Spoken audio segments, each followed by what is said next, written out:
Привет! Обещали записать вам мини-видеоурок. Приступаем к этому сложному мероприятию, как оказалось.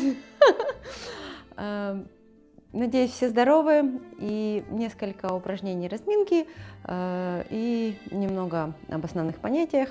По крайней мере, для начинающей группы сейчас это очень важно, чтобы хотя бы то, чему мы успели научиться, то, что объяснили, и то, что тело начало запоминать, не развеялось за время карантина.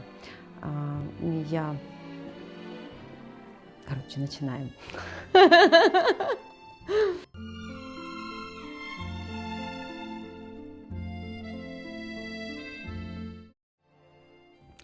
Постура – это положение тела, используемое для танцевания. Для чего она нам нужна? Для того, чтобы удобно танцевать в паре, потому что сами вы можете танцевать как угодно. А вот если вам нужно выполнить вдвоем какое-то движение, остаться во взаимодействии, то без постуры не обойтись. Партнерам постура нужна для того, чтобы четко передавать импульс, а партнерши, чтобы правильно этот импульс понимать, и чтобы ваше тело откликалось на него нужным движением с нужной амплитудой. Вот, в общем-то, и все. Приступим к постуре.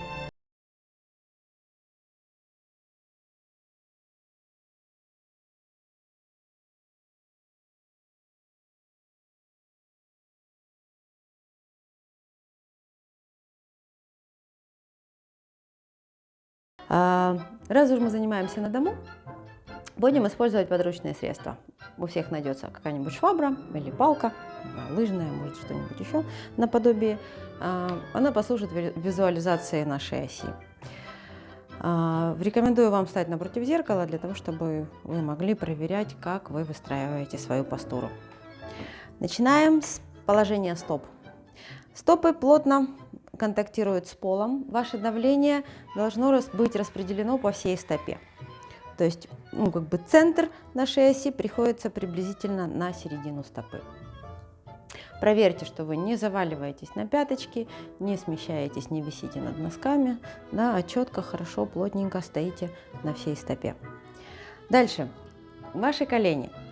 Они всегда должны быть в нейтральном положении.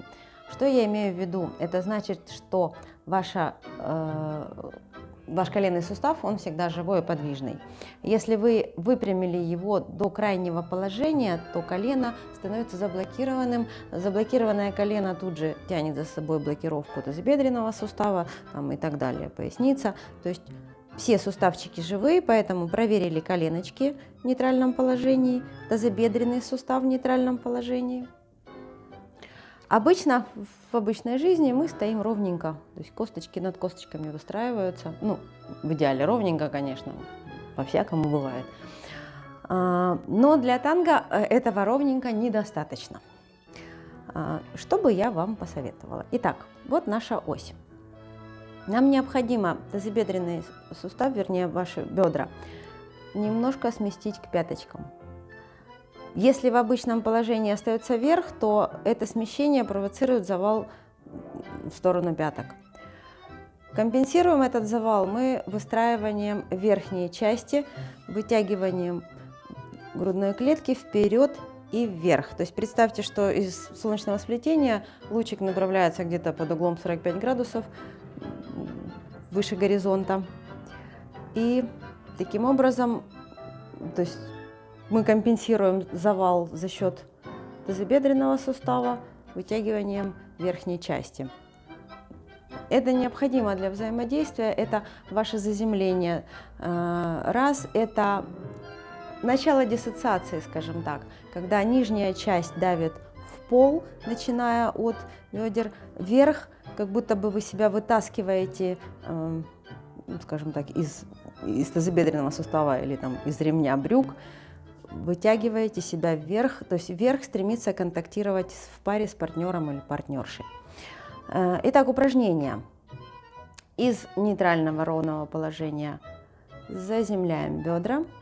То есть вам ось, вернее, визуализация оси в виде швабры нужна, чтобы вы могли отследить, насколько вы качественно это делаете. При этом проверьте, пожалуйста, что вы не блокируете поясницу, что я имею в виду, когда вы хвостик, ну или копчик задирается кверху, вот здесь вот происходит зажим поясницы. То есть смещение бедер мы делаем за счет того, что мы растягиваем поясничную вот здесь вот мышцу. Не сжимаем, а растягиваем. Еще раз выпрямились, сместили бедра. Выпрямились, сместили. Также хочу вас предостеречь от того, чтобы вы не начали подгибать под себя копчик. Да? У нас копчик четко смотрит в пол. Когда вы подгибаете под себя, вы опять же блокируете тазобедренный сустав. И чтобы компенсировать свой завал, коленки выходят вперед. Да? То есть вам надо проверить, что ваши колени находятся над серединой стопы, не дальше. А при этом бедра вы можете отвести назад за ось. Угу. То есть для бедер упражнение вот такое. Теперь сместили акцент на грудную клетку. Я уберу ось. И упражнение на постуру для верхней части. Бедра оставили там, где мы их уже научили находиться. И вытягиваем корпус.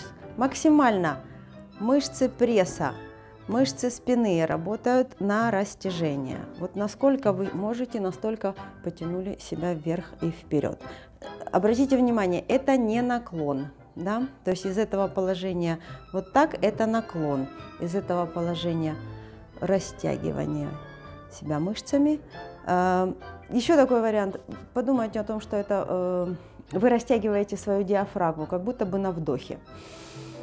Раз, и вот здесь вот хорошо все растянулось, мышцами зафиксировали и продолжаем дышать. Упражнение такое, отпустили себя, растянули, отпустили, растянули. Делая перед зеркалом, пожалуйста, контролируйте, что, выполняя это упражнение, вы не смещаете свой вес на носочки. Да? То есть вы продолжаете плотно, хорошо стопой вдавливать в пол. Поделайте его на двух ножках. Сместите вес на одну ногу, одну поставьте на носочек рядышком, и то же самое поделайте на каждой ножке. Вперед.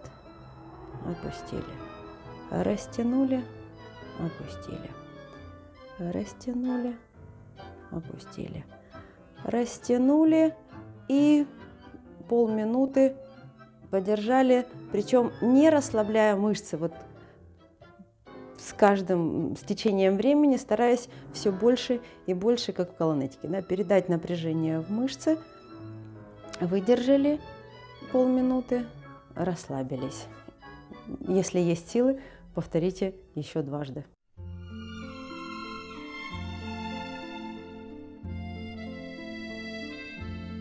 На сегодня это все. Мы будем продолжать записывать мини-видеоуроки, и для старшей группы мы запишем отдельно. Это будет что-нибудь посложнее, потому как чего вы зря дома сидите, работать надо. Шучу. Для младшей группы тоже мы продолжим запись, ну для средней будет тоже отдельно, и я надеюсь, мы продуктивно поработаем, да?